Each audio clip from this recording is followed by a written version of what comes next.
দেখুন, আমার মনে হচ্ছে সেই সমস্ত জিহাদি মেন্টালিটির মানুষরা আমাদের আর ধৈর্যের পরীক্ষা না নিক। হিন্দুরা সহনশীল, হিন্দুরা ধৈর্যশীল, হিন্দুরা সর্বদাই সব ধর্মকে সম্মান করেছে। এটার অর্থ এই নয় প্রতিনিয়ত আমরা সহ্যই করে যাব, আমাদের দেবদেবী, আমাদের কৃষ্টি সংস্কৃতির উপর আঘাত আসবে, হিন্দুদেরকে মারা হবে, ধর্ম জিজ্ঞেস করে মারা হবে। কত দিন আর কত সময় এগুলিকে আমরা ধৈর্য করব? তো আমি যেটা গতকালকে সোশ্যাল মিডিয়ায় ভাইরাল হয়েছে আমিও দেখেছি, এটা অত্যন্ত নিন্দনীয়। তার এই স্টেটমেন্ট প্রমাণ করে হিন্দুদের প্রতি তাদের মানসিকতা কি, তারা কি হৃদয়ে জমিয়ে রেখেছে হিন্দুদের প্রতি, এটা শুধু পরিষ্কার।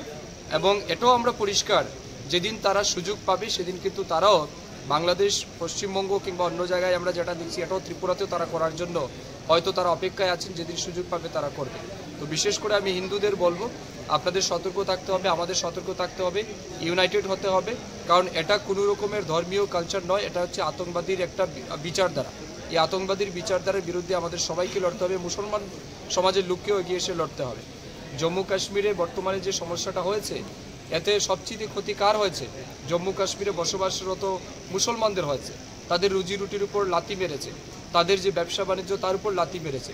টুরিস্ট কমে যাবে, তো তার জন্য দায়ী কে? মুসলমানই দায়ী। কিন্তু আমি বলছি মুসলমান সমাজকেও এই সমস্ত জিহাদি মানসিকতার বিরুদ্ধে আওয়াজ তুলতে হবে, এবং যাতে এই দেশ থেকে এরকম পাকিস্তানি মানসিকতা সম্পন্ন, বাংলাদেশি মৌলবাদী মানসিকতা সম্পন্ন লোকদেরকে যাতে আমরা চিহ্নিত করে তার উপযুক্ত জবাব দিতে পারি, তার জন্য সবাইকে ইউনাইটেড হতে হবে।